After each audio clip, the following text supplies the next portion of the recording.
8 तारीख को चुनाव के बाद। जी चुनाव के बाद इससे पहले धमकाया हुआ था। क्या धमकाया हुआ था? तो बोला था जो दूसरा नंबर ललटेन में वोट अगर नहीं देगा ना तो इसमें चलने नहीं देंगे, ललटेन वाला का खेत है। तो हम लोग तीर साथ में दिए हैं वोट सर, है ना। इसीलिए हम लोग को ऊपर जब बहुत ज़्यादा दूसरा नंबर सब कार्रवाई करता है सर, बहुत धमकाता है। क्या बोला था? ये तू लोग ललटेन में है, ललटेन के खेत में है चलता है तो ललटेन में वोट दो। हम लोग ऐसे पहले दूसरा नंबर हम कहे जो भाई हमारे जहाँ मर्जी है तहाँ हम देंगे वोट। तो हम जाके तीर में वोट दिए, हमारा मर्जी किया जो हम तीर में वोट देने का, तो हम तीर में वोट दिए हैं। इसीलिए सब ऐसे पहले से 5 दिन पहले से दूसरा नंबर ये सब हमको पहले यही कारण के ललटेन के कारण के धमका रहा था हमको। अच्छा, तो अगर इस पे कुछ पेड़ वेड़ काटने का विवाद? जी हाँ जी, पेड़ भी काटने का विवाद है। मान कर चलिए जो पहले मतलब वोट दिए आप इसलिए वो मार दिया? जी हम तीर छाप में दिए है ना वोट, उसी के चक्कर में वो सब क्रोध से ये सब ललटेन में ना देगा तीर में वोट दिया है। इसीलिए दूसरा नंबर इस सबको ये करो। 5-7 घर है आदमी पासवान, इस सबको दूसरा नंबर यहाँ देखो कहाँ दूसरा नंबर इसको मारो पीटो। कोई पुलिस कार्रवाई की? जी पुलिस तो आया था वहाँ पर अरेस्ट किया है। 2 लेडीज का जो मारा है, 3 दोषी जो फरार है उसको पकड़ा गया है। किस चीज से मारा? किस चीज से मारा? खट्टा से मारा है सर। वहाँ पर धान काट रहा था सर, देखिए वहाँ पर वो धान आधा लगा हुआ उसी में काट रहे थे। लगा हुआ है वहाँ पर, वहाँ से गए थे धान लमसम 5 बजे के लमसम में वहाँ गया उसको लड़की को रोकने के लिए 18 साल का होगा उसको। वहाँ गया है वो जिलेबी का पत्ता वहाँ पर देख लीजिए, वो उसमें मना करने गया तो देख ऊपर मत है सर, और नहीं ये सब काटना तो नहीं काटा उटा होगा। यही में उसको गाली गलौज करने लगा वो हमारे पिताजी को। इसी के चक्कर में उसको पीछे से आया, बस फट्टा मारा उसको, बीच के वही ठाई उल्टा दिया उसको, बेमौत मार दिया वही ठाई, सफाई प्राण खत्म कर दिया। कितना उम्र था पिताजी का? पिताजी का 70 वर्ष था। तो FIR वगैरह सब हुआ है ना? जी हुआ है, तो हुआ है। 2 आदमी को तो ले गया, वही जो मारा है माँ बेटी को। हाँ, उसको ले गया था। अनुसूचित जाति का केस हुआ, वो सब हुआ है? जी हुआ है।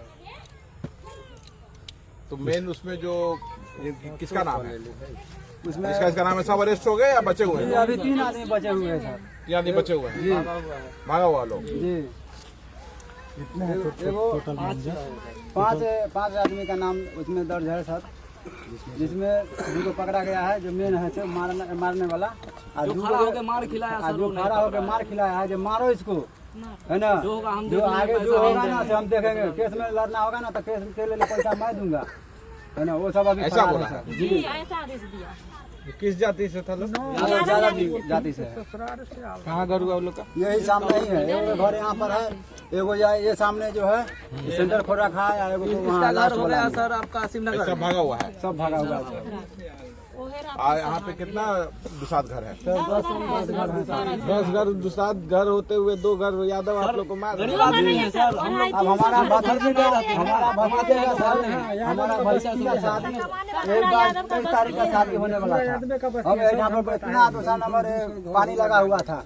यहाँ पर क्या कहता है जो आंगनबाड़ी है, हम कह रहे यहाँ पर माटी भर दे, 23 तारीख का लगन ठेकना है, तो यहाँ पर हम माटी भरे, इसका भी विवाद कर दिया वो लोग। ये सलाह चलता है तू ग्वार के खेत में है या मतलब तीर को देगा तो वोट, ये सब बात बोल के धमका के ये सब दिया है, सब काम कर दिया। सरकार नहीं बनी है तो ये स्थिति है। तो सरकार ये तो काम आप ही लोग के गठबंधन के द्वारा न हो रहा है, कांग्रेस में है आप देखिए मैं बिल्कुल स्पष्ट रहता हूँ अपनी चीजों में, और जहाँ समाज की बात आती है वहाँ राजनीति से कोई मतलब नहीं, सीधा स्पष्ट बात। Tejashwi Yadav ji A to Z की बात करते हैं, तो मैं पूछना चाहता हूं तेजस्वी यादव जी से कि क्या पासवान उस A to Z में नहीं आता है कि आपके स्वजातीय लोग, हमारे पासवान बुजुर्ग 70 वर्षीय वृद्ध की हत्या कर देते हैं? उनकी पत्नी को देखिए, उनकी पत्नी हमारे साथ यहाँ खड़ी है। कौन इनका सेवा करेगा? आप देखिए, इनका परिवार यहाँ पे खड़ा है। लोग, आज मैंने प्रेस कॉन्फ्रेंस देखा तेजस्वी जी का, तो तेजस्वी जी लोकतंत्र की हत्या की बात कर रहे हैं। तो लोकतंत्र की हत्या और संविधान बचाने की बात जो है, तो हमारा समाज जो है ये संवैधानिक अपना अधिकार को इस्तेमाल करके जिधर चाहा उधर वोट दिया, तो आप उसकी हत्या कर देंगे? मैं एक सवाल पूछना चाहता हूं कि जिस तरह से लोकतंत्र की हत्या की बात कर रहे हैं, आज तो लोकतंत्र का हत्या हुआ जीता जागता दिखा जा रहा है कि एक पासवान कम्युनिटी अगर NDA को वोट कर दे तो आरजेडी के लोग जान से मार देते हैं। यही तो बात है ना कि संविधान की रक्षा करने वाली जो बात कर रहे हैं, जो लोकतंत्र की रक्षा करने की जो बात कर रहे हैं, आज समय है आज समय है कि आप आगे आइए, स्पष्टीकरण दीजिए। और जो इनके पति की जो हत्या हुई है, इनके पिता की जो हत्या हुई है, आप उस पर स्पष्टीकरण आके दीजिए कि किस लिए, क्यों उनके स्वजातीय लोगों ने इनकी हत्या कर दी। क्या संवैधानिक अधिकार का इस्तेमाल कोई नहीं करेगा? क्या बिहार में जंगल राज है? ऐसा तो नहीं है। जैसे सरकार में आने से पहले ही आप लोग का जंगल राज दिख रहा है। तो ये इसके लिए आप जवाब दे, इसके लिए स्पष्टीकरण राष्ट्रीय जनता दल और राष्ट्रीय जनता दल के जो नेता हैं उनको आगे आना चाहिए। तेजस्वी यादव जी को आगे आना चाहिए। मैं आज प्रेस कॉन्फ्रेंस देख रहा था, उसमें उन्होंने कहा कि लोकतंत्र की हत्या हम नहीं होने देंगे। तो क्या हमारे जो समाज की एक वृद्ध 70 वर्षीय पासवान की हत्या हो रही है, तो क्या वो लोकतंत्र की हत्या नहीं है? तो आपको आगे आना चाहिए और बताना चाहिए कि आप जो A to Z की बात करते हैं, सभी की रक्षा करने की बात करते हैं, बिहार का नेतृत्व करने की बात करते हैं, तो क्या ये बिहार का नेतृत्व है? क्या पासवान आपके छाया में नहीं रहेगा? क्या उसको आप मार देंगे? आपके लोग उसके मारेंगे? जब सरकार जब नहीं बनी है तो ये हाल है। सरकार बनने के बाद क्या होगा?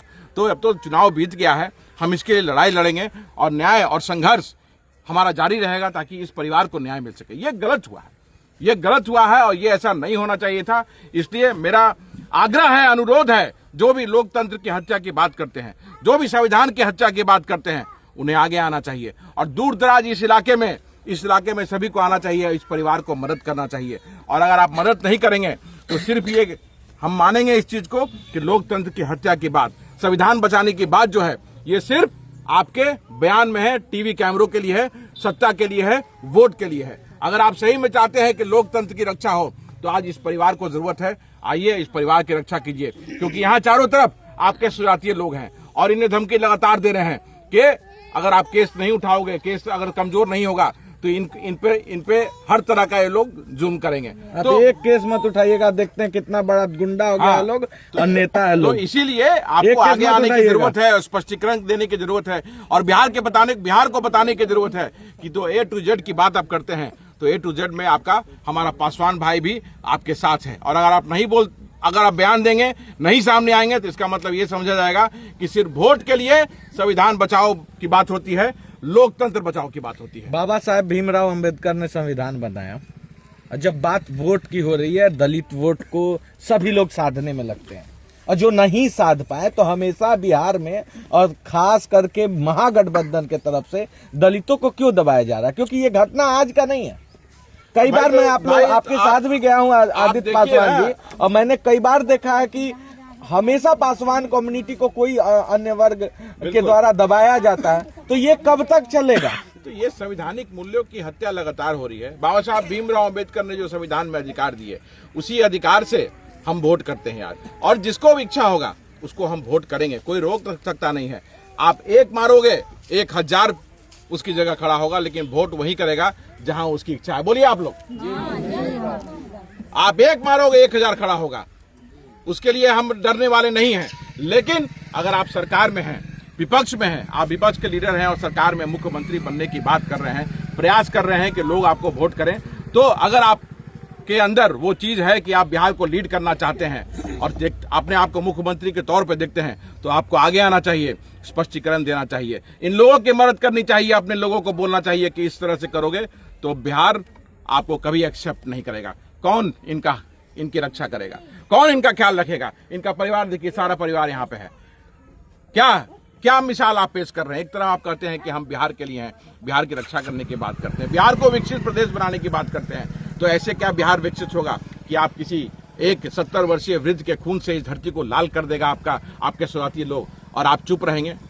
आज का प्रेस कॉन्फ्रेंस में हमने तो बहुत कुछ देखा, बहुत कुछ सुना, लेकिन इस मामले में के बारे में कुछ चर्चा नहीं हुई। और गोपालगंज में भी राष्ट्रीय जनता दल के जो लोग थे, उन्होंने दलित समाज के लोगों को वहां भी मारा पीटा, हॉस्पिटलाइज वहां भी हो गए। क्यों?